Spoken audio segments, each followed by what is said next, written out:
Thanks for joining us. I'm Nancy Furness, and this is We've Got Issues.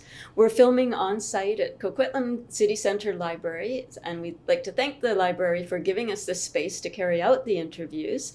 And before we get started with today's interview, I just want to acknowledge that we are on the traditional, ancestral, and unceded lands of Coquitlam First Nation.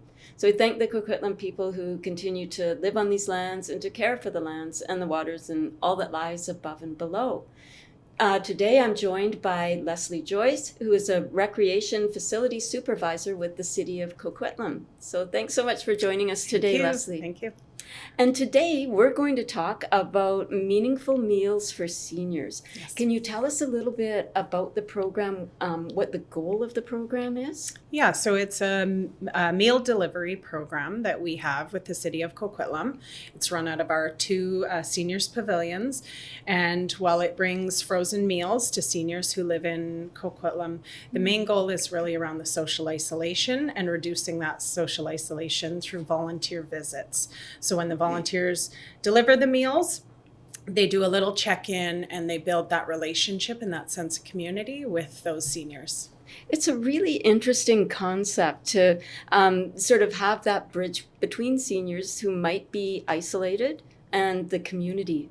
So can you tell us maybe some of the factors that might cause isolation for seniors? Like, what are some of the common things that you're seeing? It can be a variety of things, but quite often we see that it's either a loss of social supports or family supports. Maybe their kids don't live nearby, or it's a change in health status. So, they no longer can drive anymore. That's a tough one. Yeah, so it can be a variety of things that results in them kind of having to stay closer to home and not really having those social interactions regularly. And what's the benefit of having a face-to-face then in that case? What does that provide to them? Yeah, I think that it's, in some ways it's a bit of an informal wellness check-in. They get to know the volunteers quite well, and they notice when it's not their same volunteer. Maybe their volunteer driver build a relationship. Yeah, so they build a relationship, and it's just, it's kind of that caring for neighbors and building that sense of community. It's just something that's done on their front porch or their driveway, and then they just build those relationships from week to week from there. Well, and I think there's been studies done showing how important it is to have that human, contact and interaction, and even saying hello to somebody on the street or in the grocery store, that it does have these long, really far-reaching benefits to mental health and even physical health. Yeah, and absolutely. We hear from the participants that they build those relationships with those volunteers, and the volunteers as well really get a lot out of connecting with those participants. So who is eligible for this program? Can you talk a little bit about what some of the requirements are? Yeah, so it's for Coquitlam residents, and they're 50 plus, so seniors, and either they can be referred by an agency such as Fraser Health or their doctor or home care, or they can be referred by a family member or themselves. They can self-refer, and it's really around that social isolation. Are there things in their life that have put them at risk for social isolation, whether that's lack of transportation, a decreased physical functioning, or that they are a lack awareness of community resources? So that's kind of the eligibility, and then they just reach out to us to get the referral form, and then we take them through the process from there. Okay, so they go to your website or? Yeah, so they can search up Meaningful Meals on the Coquitlam website, or they can call one of our recreation centers or City Hall, and they can put them in touch. Right. So I think you had mentioned a little bit about, some of the reasons, maybe they've recently given up their driver's license or health reasons. Can you talk a little bit more about that? Like why people are referred and why it's necessary now?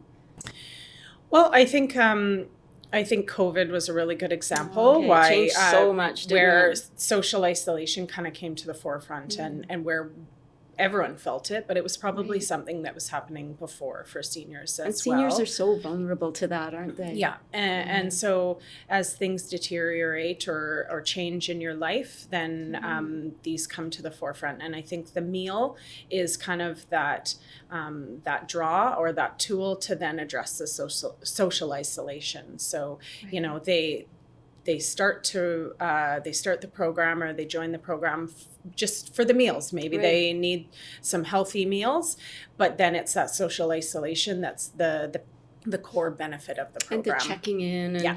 And, do you think that maybe this is even helping people perhaps stay in their homes longer? It probably, yes, could be, yeah.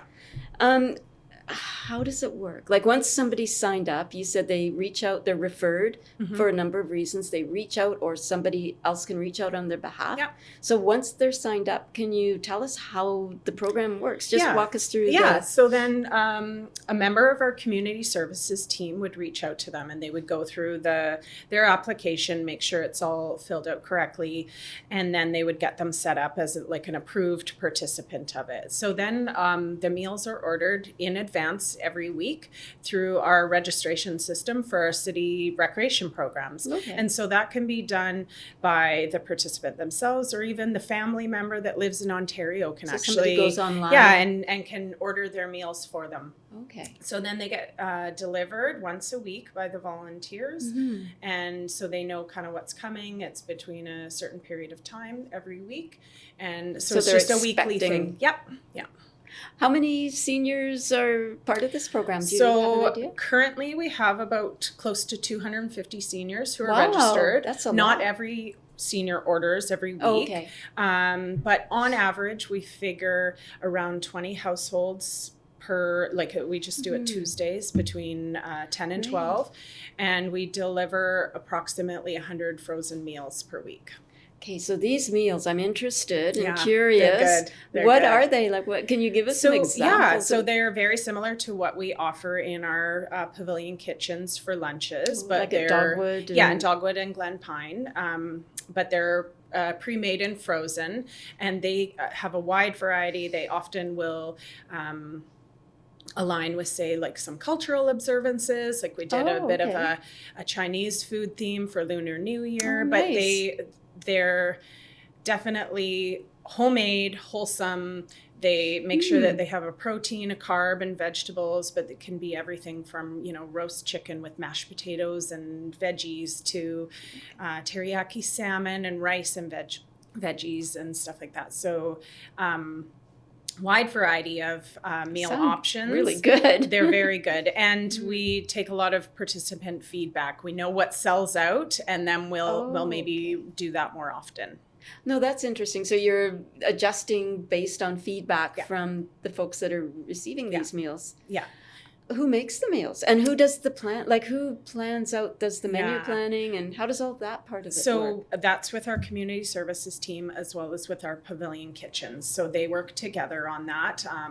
The community services team is kind of that front line with the volunteers as well as with the participants themselves. I think as well, they develop relationships with those participants, whether it's on the phone or through helping them to order and that kind of thing. So they plan out those meals together, and then our Pavilion kitchen staff cook the meals. Okay, so it's staff cooking the meals. Yes. And I like the idea of having that input and adjusting, and then also doing some of the celebrations of, you know, different cultural, days. That's another way of kind of making seniors part of the community and included in everything as well. And then, you know, on Christmas or whatever, they sometimes get a little bonus item in their bag, or, you know, some of our societies have donated placemats and that kind of thing. So they've always got added little bits in their bags. How many meals can you order a week? Is it? It's a maximum 4 a week, although sometimes, like before Christmas and when we had the break, we let people order a little bit more to help them kind of get through Christmas break. Right. Yeah. And then I one question that's kind of in the back of my mind is there is this face-to-face interaction. So that's a really important part of it. Yeah. And you've talked about that, why you do that. But what happens if a volunteer goes to the door to give the meal and there's no answer? Then what happens? Happens on occasion. Our volunteers all need to have a phone, and so they are set up to be able to call that participant to check in, see if they just didn't hear the doorbell or whatever. And then usually they'll go do the rest of their route because they'll have a few houses on it, and then they'll come back and try again. And if they can't get that person, which sometimes it happens, they forgot, they're out at a doctor's appointment or whatever, then they'll bring the meal back to the site, and then one of our staff will check in. Everyone has an emergency contact set up. So we'll either check in with the emergency contact, or we'll set up another time for one of us to run the meal up there. Well, that's, so you're providing a lot more than just meals. Yeah. You're basically looking out for the senior community and making sure that nobody kind of falls through the cracks there, and everybody's accountable, and, you kind of have your finger on that a little bit. So a huge service, I think, to the whole community. What does it take to be a volunteer for Meaningful Meals? Yeah, so it's similar to a typical volunteer application with the city, in that you need to get a police check, and we go through the application process. But then you do need access to a car, as well as a driver's abstract and proof of insurance. And then there's some other aspects that we make sure of, like that they have a cell phone, that they can, make calls if they need to, and that kind of thing. And I know Coquitlam is very appreciative of their volunteers. You celebrate your volunteers on a regular basis. We rely very heavily. Yes, and you start to build that community within the volunteers too. So can you maybe talk a little bit about some of the benefits to volunteers? Like, why would somebody want to volunteer to do this? Yeah, I think it's that that innate want to give back to your neighbors, and to build those relationships with your neighbors. I know that the value that our volunteers get out of it is really immense in terms of just building those relationships themselves, and knowing that they're, doing something good for each other and for their neighborhood. Yeah, and for your neighbor's mom, maybe, like, who knows, right? Yeah, there's often connections there, or people that in the past did come to our pavilions and are no longer able to. And so, there's sometimes connections there where we know people from the past. It's Coquitlam can still be a small town. Yeah, it brings back that small town feel for sure. These are wonderful programs. Are you looking for volunteers right now? Absolutely. We're always looking for volunteers. When we don't have enough volunteers, then our staff are out driving the meals as well. And the program is growing, and so we're always looking for volunteers to help out. Yeah. So how could a volunteer get in touch with you? Yeah, so they can either go to our website and just search volunteers, coquitlam.ca, or they can call one of our facilities or pop into one of our facilities. We've got buck slips or papers on how to sign up to be a volunteer, and then it connects them to the Community Services Department, and we reach out to them. So Lesley, can you tell us how this program got started? Yeah, so it kind of came about in an odd way. So it was during COVID, or right when COVID happened.